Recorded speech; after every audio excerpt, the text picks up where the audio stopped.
Now, in Act 3, Scene 5 of King Lear, what do we find? Let me just give you a sense of connection that where we stopped last time, in Act 3, Scene 4, we know that now there is some hope for redemption, in the sense that most probably Cordelia would intervene. In other words, the French army might step in to take care of King Lear and attack England. Edmund betrays his father and wins Cornwall's approval by releasing the details of France's plan to aid the king. As usual, you know, Gloucester continues to believe in Edmund, and we have already seen how gullible he is. Edmund takes all this as a great opportunity for self-promotion. So he reveals all these details to Cornwall. As reward, Edmund gains Gloucester's title and lands. Because it's an Act 3, so you know, in Act 3 also, we have further escalation so far as the problems are concerned. The hypocritical Edmund pretends to be sorry that his loyalty to his country compels him to betray his father.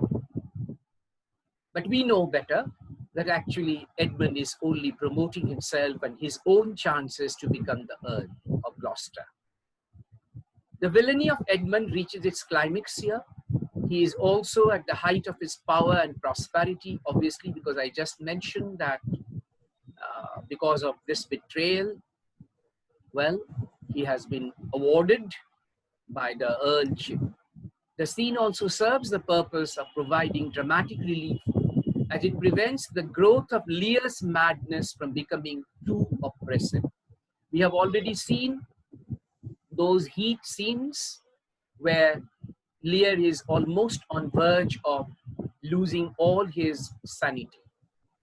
So this particular scene therefore provides a kind of a deserving change, and we here notice how hypocritical and how bad Edmund could be. Earlier he betrayed and made his father hate Edgar. In this particular scene, in fact, knowing very well the nature of Cornwall, he betrayed his father and thereby prepared a situation in which, well, who knows what might happen after this betrayal. Okay, so that is there. In Scene 5, you don't really have too many things. In Scene 6, the Fool and Edgar take part in Lear's mock trial of Regan and Goneril. This is an important part.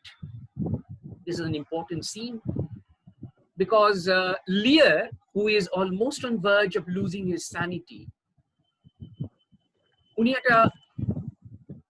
উনি ভুলতে পারছেন না যে তিনি রাজা, এবং রাজার দরবারে কি হয়, যে অন্যায় করে তার একটা ট্রায়াল হয়। লিয়ার হয়তো তার রাজত্ব হারিয়েছেন, but he must now try to pronounce judgment on the two betraying daughters, Regan and Goneril. And we have a very passionate kind of a scene where the king is going to have a mock trial. And in that mock trial, the Fool and Edgar both take part. We might consider a mock trial as further evidence of Lear's madness. But a trial is typically a search for the truth, and often a search for the motive or reason for an action. Why, after all, should this mock trial be held? Lear, like so many victims, needs to know why this tragedy has happened. Did he deserve such abuse from his daughters? Did his actions contribute in some way to the evil attitudes? To Lear, gaining a grasp of the truth may lead the way to restoring his sanity. কখনো কখনো খুব জরুরি হয় এই ব্যাপারটা, সত্যি সত্যি হয়তো আমি যে বদমাইশ তাকে শাস্তি দিতে পারছি না, কিন্তু যদি একটা কল্পনার জগতেও তাকে শাস্তি দিতে পারি, তাহলে কোথাও যেন একটা মেন্টাল রিলিফ হয়। And that mental relief is very important at this stage for Lear to still retain the remaining of his sanity. Gloucester and revealed that he has learned of a plot to kill the king. The group prepares to take Lear to Dover, where friends can come to his aid. So we find now gradually all the good characters, they have come together as against all the evil. So on one hand, we have King Lear, we have Kent, we have the Fool, we have Edgar, and now Gloucester. On the other hand, we have Cornwall, we have Goneril, we have Regan, we have Edmund, mainly these four characters. So a clear-cut division between the good and the evil is being done. And now, because we are moving towards the end of the Act 3, we find now all of them are moving towards Dover, where the French army is supposed to land. Okay? Now, this is the last appearance of the Fool. In his final line, he predicts his death. In scene 6, you will find there you have a very important line. I'll go to bed at noon. We are not very sure whether he's going to die or what will happen to the Fool. But after this scene, we will not see the Fool anymore. The play never reveals whether the Fool actually dies or what exactly has happened to the Fool. Since the lines in Act 5, Scene 3, and my poor fool is hanged, refers to Cordelia's death. Mark that. That is an important reference to Cordelia as a fool. This is a very interesting phrase to be used against Cordelia. Anybody who is not really materialistically shrewd is called fool. In fact, the fool has fulfilled his role. He is no more required, because we have to understand that the fool steps in only after Cordelia was completely dismissed.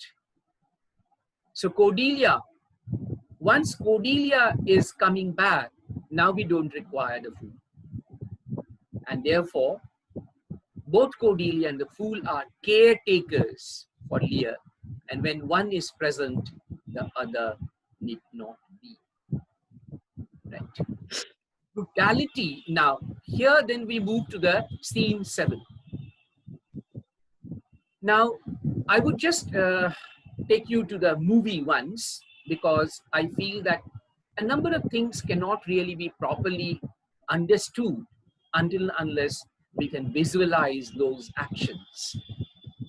In the scene 7, this is the last scene of Act 3, the setting moves back to Gloucester's castle. Cornwall await the invasion by the King of France. Well, any moment, the King of France might come and attack England. Edmund is told to accompany Goneril so that he is not present for Gloucester's punishment. The irony is that Gloucester is going to be punished in his own castle. And who are going to punish him? Goneril and Regan, who are in fact Gloucester's guests. So you understand, another natural law is going to be vitiated. As soon as Gloucester appears in the scene, Cornwall orders him bound to a chair. Regan viciously plucks at Gloucester's beard, calling him a traitor. Intensifying the torture, Cornwall Cornwall gorges out Gloucester's eyes. This is a kind of a melodrama. On the stage, we are shown how both the eyes of Gloucester's are forcefully plucked out. So imagine the extent of cruelty of Cornwall. When a servant tries to stop the torment, Regan draws a sword and murders the steward. But one interesting thing that we must note here is that because of the intervention of the servant, Cornwall is fatally wounded. Gloucester finally understands that he has been betrayed by Edmund. At this part, I would now like to take you to that particular important aspect of the film, which is very relevant, and I feel that you must just watch that part of the film to properly understand exactly how the whole thing pans out. Just wait. Let us just watch that part of the film. It's brilliantly acted, and you can understand it much more completely than whatever words. This is the mock trial. The mock trial that I've They have 1,000 with red burning spits come hissing in upon him. And the foul fiend bites my back. It shall be done. I will arraign them straight. Come, sit thou here, most learned justice thou, sapient sir. Sit here. Now, you she-foxes! Look where he stands and glares! What's thou eyes at trial, madam? Oh, how do you, sir, now? Will you lie down and rest a while? I'll see their trial first. Come, now, robed man of justice, sit thou here. Thou is yoke fellow of equity. Bench. Mark, all the people who were tortured were given the roles of judges, and a mock trial is being started. By his side, you are of the commission. Sit you too. Let us deal justly. Arraign her straight. 'Tis Goneril. I ere take my oath before this honorable assembly. Kicked the poor king, her father. Come hither, mistress. Is your name Goneril? She cannot deny it. Oh, cry you mercy. I took you for a joint stool. And here's another, whose warped looks proclaim what store her heart is made on. Stop her there! The false injustice and why shall let escape? Bless thy fine blades. No pity, sir. Where is that patience that so oft you have boasted to retain? My tears begin to take his part so much they mar my counterfeiting. Oh, the little dogs and all. Trey, Blanche, and Sweetheart, see? They laugh at me, they bark at me. Tom will throw his head at them. Avert, you curs! Let them anatomize Regan. Let them see what breeds about her heart. What is there any cause in nature what makes these hard hearts? Good, my lord. Lie down here and rest. Oh. Make no noise. Make no noise. Draw the curtain. So we'll come to supper in the morning. And I'll go to bed at noon. See, all these people who were not related by blood, they were taking care of this old man, whereas both the daughters were treating him as cruelly as possible. Come hither, friend.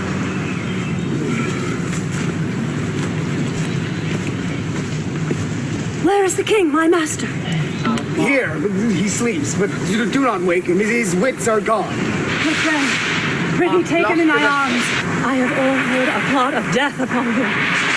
There is a little waiting.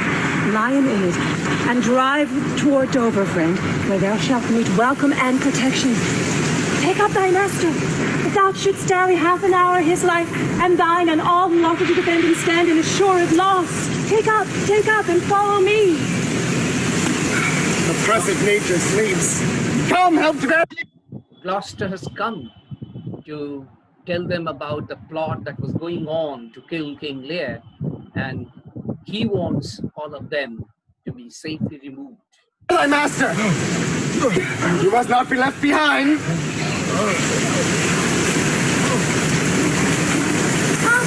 Come away!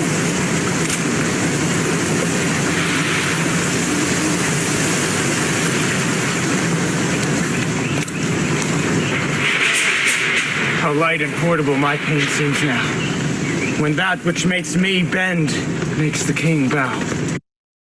Edgar here in his soliloquy is saying that it is not he alone who has been betrayed. Perhaps his condition is better than King Lear, because Edgar has still his sanity retained, while Lear is almost on verge of madness. Be childed as I mother it. Tom, away. Mark the high noises in thyself bewray, when false opinion whose wrong thoughts defile thee, in thy just proof repeals and reconciles thee. What more we'll have tonight? Safe scape the king.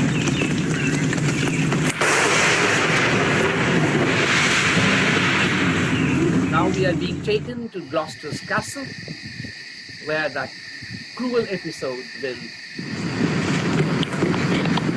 Post speedily to my lord your husband. Show him this letter. The armies of France have landed. Go and seek the traitor Gloucester. Hang her instantly. Pluck out her eyes. Leave her to my displeasure. Edmund, keep you our sister company. The revenges we are bound to act upon your traitorous mother are not fit for your beholding. Go and seek the traitor Gloucester! Pinion her like a thief! Bring her before us! Though well, we may not act upon her life without some form of justice. Let our power do a courtesy to our wrath, which men may blame, yet not control. Here, Mark Cornwall's anger. Earlier we have noticed that he could not control his anger. They were already told by Edmund about the French invasion and Gloucester's alliance towards king. Naturally, they were planning to punish Gloucester. Who's there? The traitor?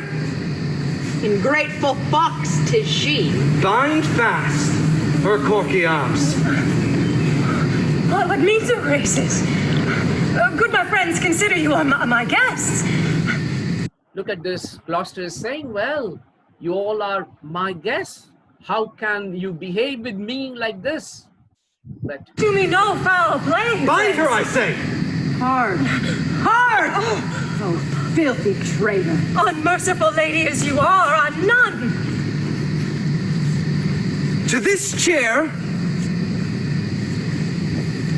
Bind her, I say!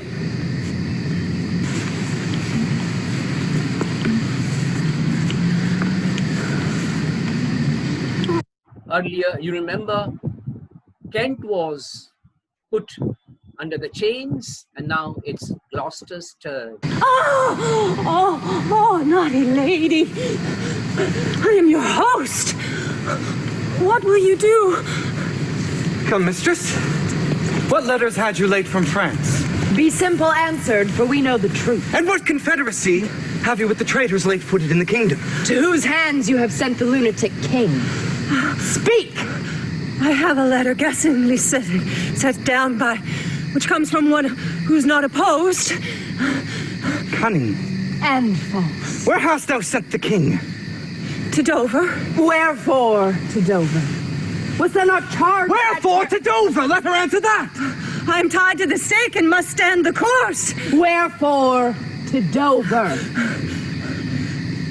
Because I would not see thy cruel nails pluck out his poor old eyes. Look at this, how bold and how courageous Gloucester is. He says, well, I cannot bear the kind of treatment that you have been meting out to this old father of yours. And he still considers King Lear as the true king. Nor thy fair sister, stick in his anointed flesh boorish fangs.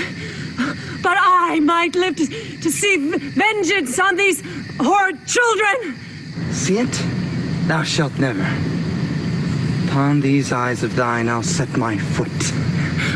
Oh, he that will think to live till he be old. Give me some help. Oh, cruel! Oh, ye gods! Ah! Ah! One of the eyes is plucked. One eye'll mock another. The other two. If you see vengeance... Hold your hand, my lord. Now, I've served this is the intervention of the servant. you ever since I was a child. But better service have I never done you than now to bid you hold. How now, you dog? You did wear a beard upon your chin, I'd shake it on this quarrel. What do you mean? My villain?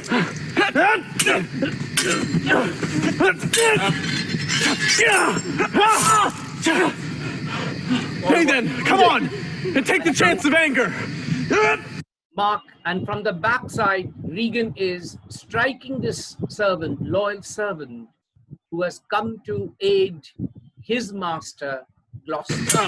Peasant, stand up thus!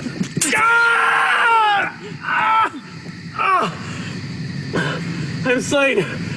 My lady, you still have one eye left to see some vengeance.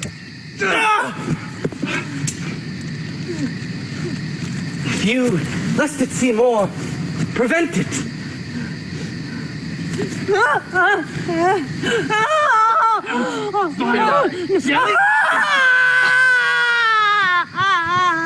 Where is thy luster now? See the cruelty, the extent of cruelty, perhaps, where Oh, dark and many of the comfortless. flames. Where is my son Edmund?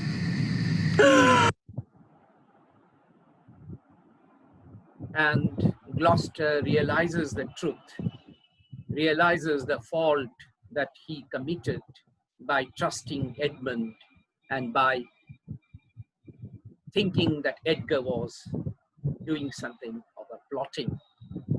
But the realization came much later, after he paid a very heavy price.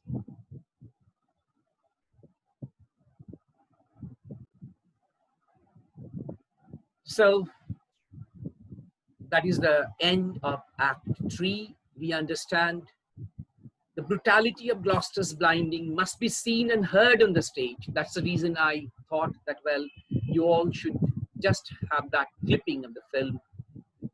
Having heard of the two sisters call out for his father's blood, Edmund must have understood how horrible a punishment awaits Gloucester.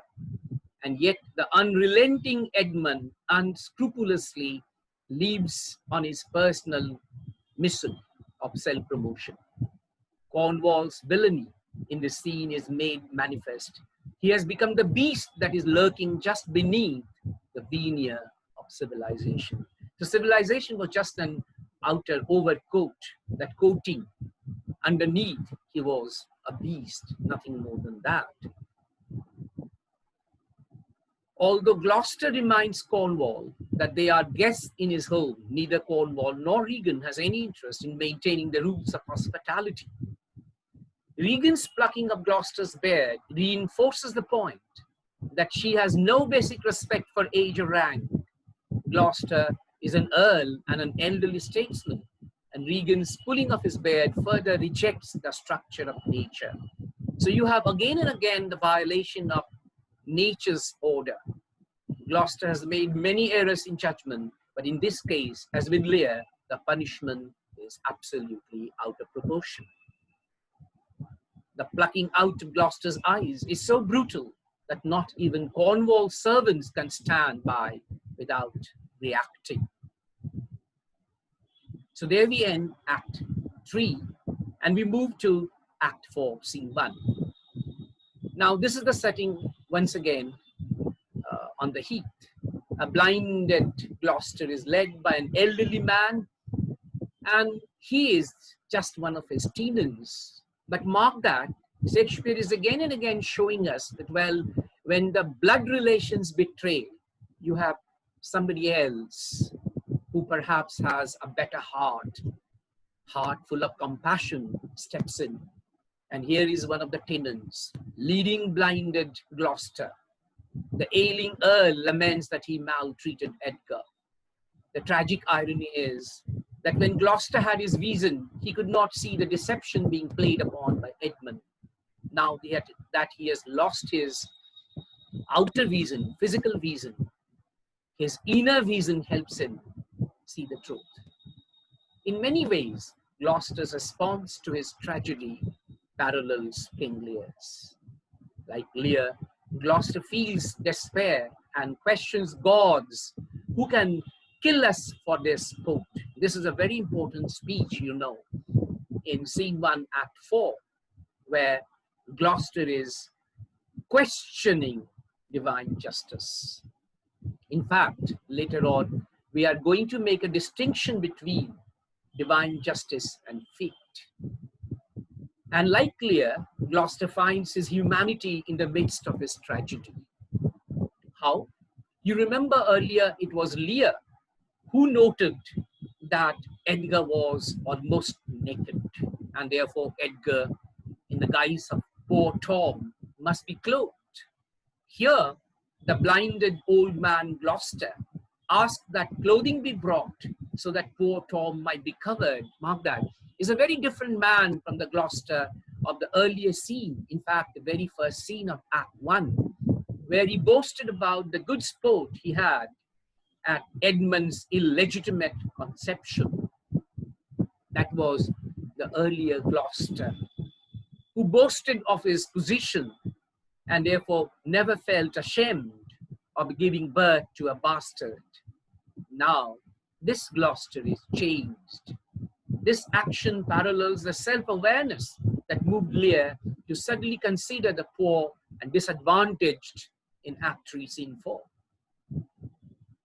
Like Lear, Gloucester also questions divine justice, feels despair, evokes nihilism. What is nihilism? Nihilism is that kind of a philosophy which believes that, well, perhaps life doesn't have any purpose, and discovers his own humanity. The Scene 2 takes us outside the Duke of Albany's palace, where Goneril and Edmund are now present. Goneril is attracted to the young, handsome, and obedient Edmund. A new change, a new twist in the plot has come by way of Goneril's gradually she is getting more and more attracted to Edmund, because Albany is a man of heart, a man of consensus. And you see, if a consensus man is your husband and you are a cruel lady, you cannot really be happy. Rather, your evil nature sometimes gets reflected. Goneril expects obedience from a man, but she also wants strength and a willingness to take what he desires. Characteristics that actually are there in Goneril's own character. And all these she could find in Edmund. Albany was pleased to learn of the proposed invasion by France, and was displeased at the same time when he learned that Gloucester was removed and replaced by Edmund. This change in Albany's political and personal alliances only make Edmund more appealing to Goneril. So that's a very interesting kind of a turn in the plot. Albany enters and angrily accuses Goneril of being an unnatural daughter who doesn't respect her elderly father. We learn that Cornwall has died of the wounds he suffered after blinding Gloucester. So, you know, in one way, This is the second hint that has been given that yes, there is divine justice. Sometimes we may not understand it properly, but the fact is that yes, there is some power which might be unseen, but it's still operating. So one of the evil characters, Cornwall, is removed, and he died pathetically by the wound he received from that loyal servant of Gloucester. Albany is aghast at the news of Gloucester's torture. He points out that the news that Cornwall is dead is evidence of divine justice, and this event should provide a warning to Goneril, but she ignores Albany's words to focus on the greater concern. Now at this moment, her greater concern is whether Regan would become a competitor in wooing Edmund, because Regan is now a widow, and therefore her position is perhaps better than Goneril, because, well, Regan can very well think of marrying Edmund, as now she is a widow. The attack on Goneril's integrity shows that Albany is a highly moral and humane individual, and the antithesis of his wife. Albany accepts that nature's pattern is essential for survival.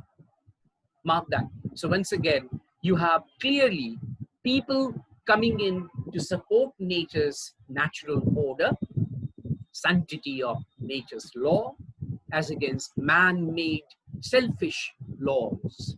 The hierarchy of father to child, king to subject, God to king is essential to eliminating chaos of the world.